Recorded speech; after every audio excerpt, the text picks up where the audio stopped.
Welcome to CSGuitars, the science of loud. Fuzz isn't your typical distortion pedal. They're designed to do things differently.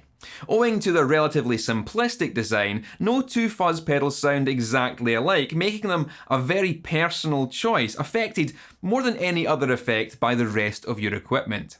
Having finally got my hands on this waspy little number, the Vezzpa from Beetronics, I can finally talk about the type of fuzz pedal that appeals most to me, a gated Octave Fuzz. So naturally we're going to throw this on the scope and gain appreciation for this nasty little stinger.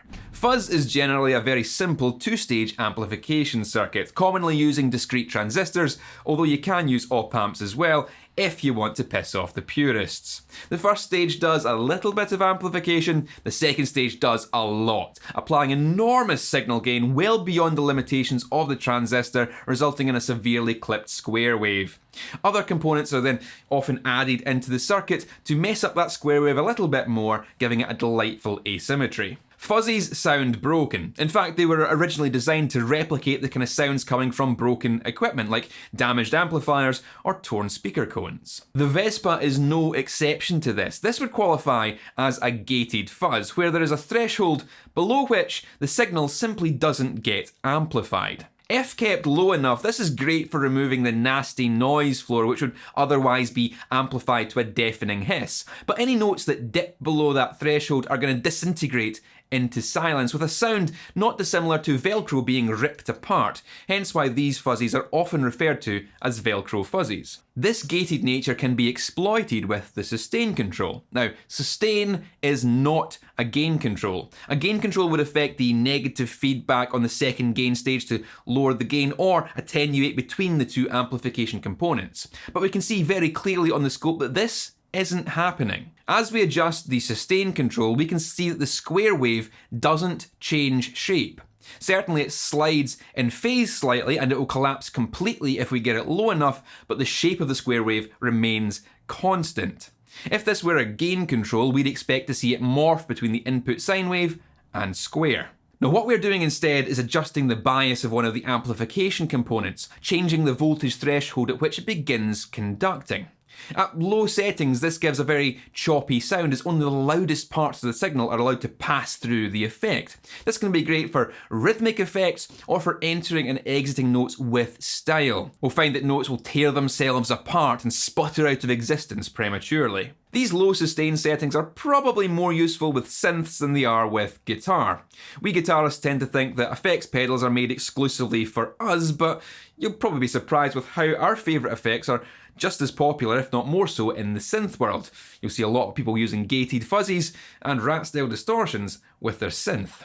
In the Vezzpa, we also have an octave mode, which takes the signal and pitches it up to twice the frequency. The Vezzpa is probably using op-amps to achieve this, but the simplest way to do it would be with full wave rectification. Just a couple of diodes will allow you to flip the negative part of the signal into the positive, and suddenly you've doubled the frequency, which is an octave higher than the original signal. The scope makes this very obvious. Now this isn't a perfect process, nor is it designed to be. The octaver won't perfectly track, nor is it polyphonic. Try playing two notes at once and the octaver will do strange things trying to reconcile that down to one frequency. And quite often it will be an overtone that's the loudest thing and will win out, and you won't exactly get the root note. However, there is a delightful nastiness to this kind of sound, a screaming, nasally, overtoned note which suddenly breaks apart and disintegrates before your very ears. It's textured, it's beautiful, it's what fuzzies are designed to do. The typical lack of an input buffer in fuzz pedals means that the guitar's pickups are part of the pedal circuit rather than separate from it. It's an impedance thing. So playing dynamics and volume and tone control settings matter much more, as does the type of pickup you're using with the fuzz pedal. Single coils generally have a lower output, but benefit from having more dynamic range and a wider frequency bandwidth. Humbuckers, on the other hand, trade dynamics and frequency response for power and noiseless operation.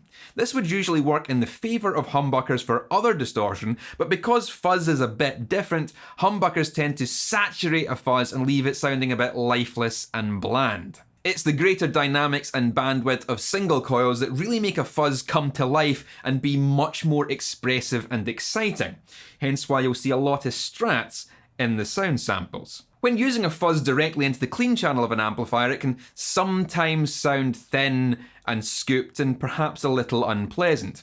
This, of course, varies from fuzz to fuzz. The Vezzpa, for example, can hold its own in a clean channel, although it does sound a lot more broken in that application. If we look at the frequency response for the Vezzpa, we can see that it's all low end and it rolls off as soon as it gets into the mids, and that might not be an ideal guitar sound on its own. The classic way to use a fuzz to make it sound thick and present is to run it into the front end of a classic rock amp, which is already a little dirty. Now, I'm not talking about full-on saturated high gain, I'm talking about a vintage style dirty breakup. When stacking the fuzz with that kind of overdrive, we get all the mid-range and body to really fill out the fuzz sound and make it far more usable. A fuzz, believe it or not, is really a lead boost kind of effect. Fuzz is also an effect that's generally going to be used for emphasis in a song. The Vezzpa is not going to be your new always on pedal, nor is it likely to be your main guitar sound, but it will come in very, very handy for certain parts in certain songs. The track that you're about to hear has 3 guitar lines going on. One, which is a classic rock distortion coming from the orange amplifier. That's the foundation layer that grounds the rest of the track. 2, a variation on that rhythm tone, but this time using the Vezzpa's fuzz side into a light overdrive from the amp. And then 3, a lead solo line using the Octave Stinger setting on the Vezzpa and a lot more gain from the amp.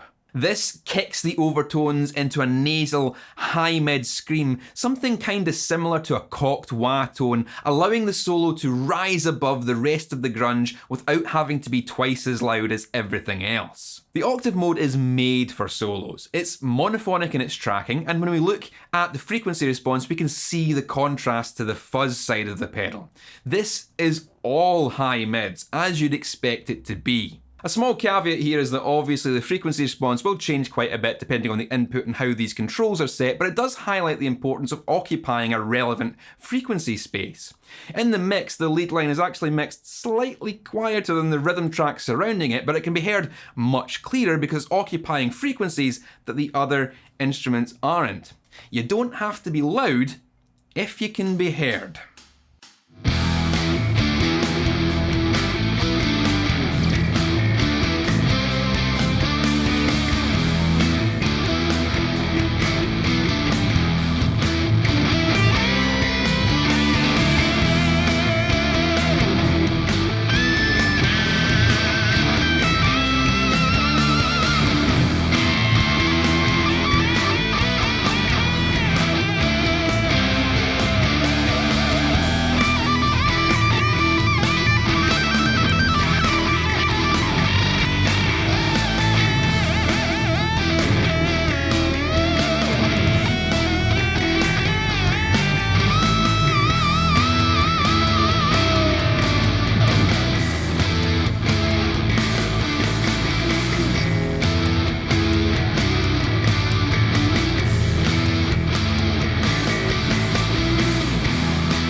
That's what you can expect from a gated Octave Fuzz like this Vezzpa. I really like the switching system here. Going from Fuzz to Octave is all relay controlled using the soft foot switch, and there's even momentary modes, which gives a lot of expressive possibilities to how you can use this pedal. It would also be a missed opportunity if I didn't mention how good Beetronics pedals look. I really love that Art Nouveau inspired facade. It reminds me of something that wouldn't look out of place on the control panel of a submarine vessel piloted by the mysterious Captain Nemo. Beetronics put a lot of attention into the little details like the packaging and how the circuit boards look, and that's always a really good sign. If they're paying attention to those little things, you can guarantee they've spent a lot more attention on the things that matter. If you want to get one of these for yourself, then links, as always, will be in the description. And don't forget to click all the buttons you're supposed to make this video viable to the ever-changing whims of the YouTube algorithm. That's all for now. Keep it loud and stay safe.